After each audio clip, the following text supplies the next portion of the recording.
Do you need to change and grow? Or are you just not compatible with your partner? So, today I'm going to get to some real, useful, powerful relationship advice for you. And this is especially going to help you if you're in a relationship that just doesn't seem to be going that well. There's criticism, communication isn't good, there's some kind of hidden tension, you're just not sure what's wrong. There's a good chance that you were just never compatible to begin with. And lesson learned. It's going to be a painful lesson, but I'm going to help you. And I'm going to help you save a lot of time if you're not in a relationship. I'm going to help you save time in choosing the right relationship where you are going to be compatible and you actually have a chance of staying together and it being relatively harmonious. Okay? Welcome in, fam. Much love, Trapper. If that sounds useful, make sure to hit the thumbs up button. And I guess the first thing I want to start is I'm not telling you to break it off with your partner if things aren't going well. I'm telling you to listen to this video first. It may be something you need to do. I am a fan of trying to make it work. I am a fan of putting in the work, but there's just a reality sometimes where certain people are just not compatible, or people have, yeah. So let me start with, I want to get out of here because before Barney gets too aggressive here.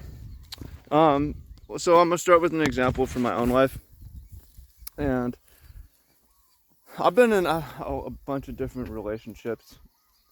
I haven't been married for 50 years, but I've done the dating, and it would have been nice if I had saved time on this, but most of the relationship advice out there is like PUA or like, I wouldn't say most of it, but a lot of it as I was coming up, and it's how to meet people, but a lot of it wasn't about, and a lot of it isn't about how to stay together.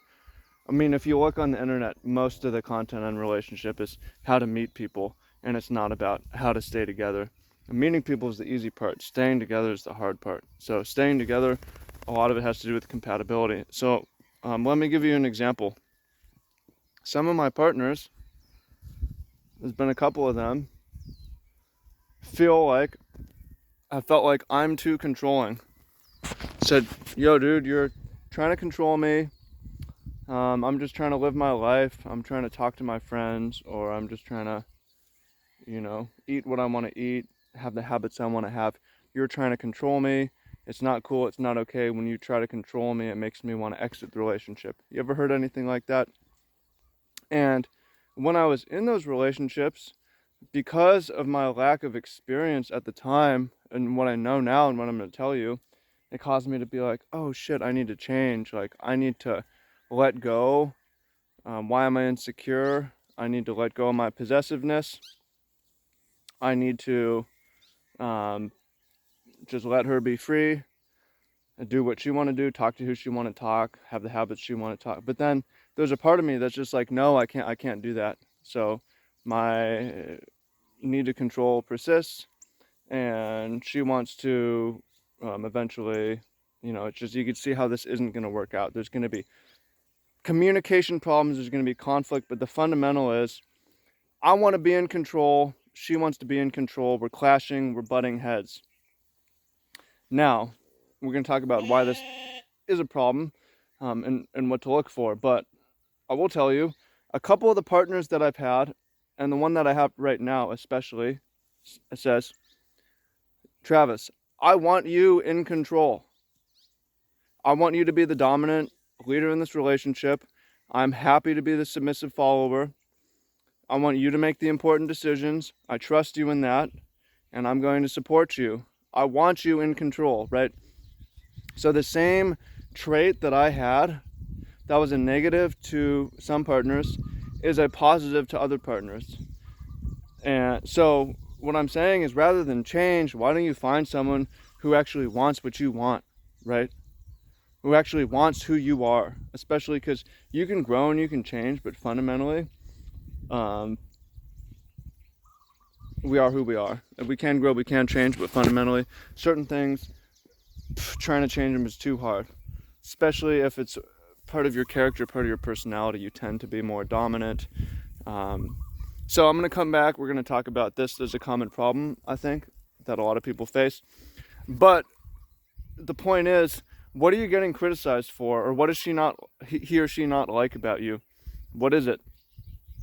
Because you could probably find someone who wants that, right?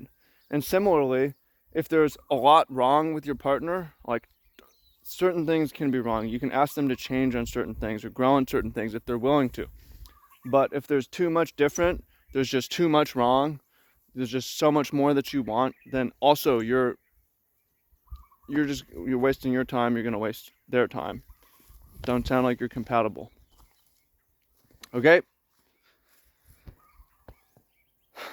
So, it's something to think about. Now, let's dive deeper into the dominance competition that tends to happen in relationships. And I really think that, and a lot of people think that the problem is from it doesn't sound PG at all, it sounds misogynistic, but women tend to be happier as wives and mothers.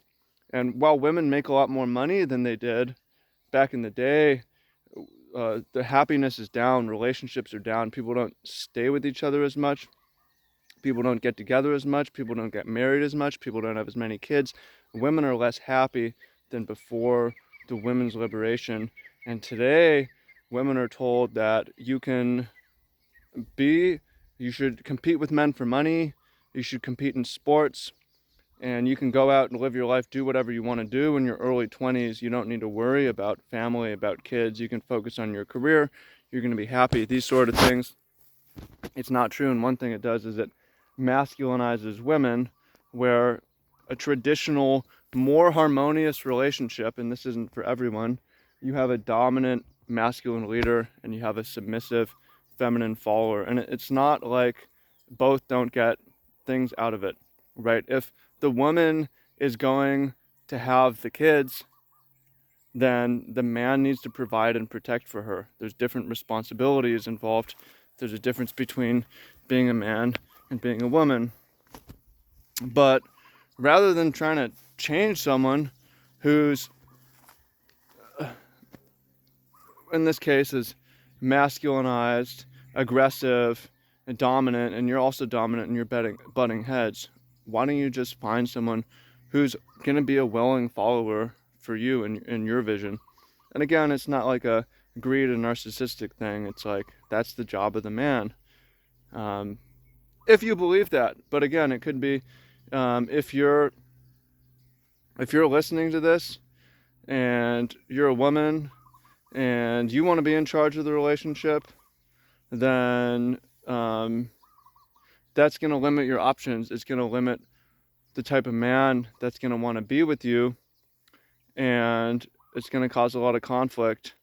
But I'm telling you, it's definitely possible to make it work. But if you try to start with a dominant man and you don't want to be tamed, then it's an incompatibility problem. Incompatibility. So that's something that I learned. Is like, I thought, oh man, I need to grow, I need to change, or our communication is bad. And then I learned later, yo, we're just not compatible at all, especially with having these different relationships that work out better, where the same things that I've been criticized before in the past, I'm celebrated for. I'm asked to be more controlling, more dominant, set more rules, and it's fucking great. Obviously, it's gonna a way better chance of success. So for you, again, if you're in a relationship and it's not going super well, it could have just been an incompatibility reason from the start. I mean, it could be other things. I want it to work for you. I want you to make it work. And I mean, part of what you can do though is try to assert yourself and be yourself, the most masculine or the most feminine, or whatever the version is, and keep trying. And I hope that works out for you.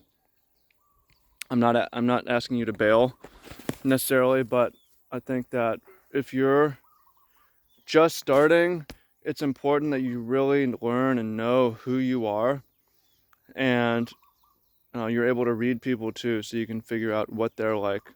And some of this, you can learn a lot of this through YouTube, through listening to people. But I mean, also, this is the reason why we date, to learn through experience, because people can tell you things, but it's hard to really intake a lot of that until you really experience that in real life. So, um, hope you find that helpful. Hope you found that useful. If you found that to be real, make sure to hit the thumbs up. If you, um, if you, yeah, if it's really useful, then share it with somebody. And I just want you to make use of it in your own relationships. So, appreciate you. Much love. Smash that thumbs up button, and have yourself a wonderful day. Peace.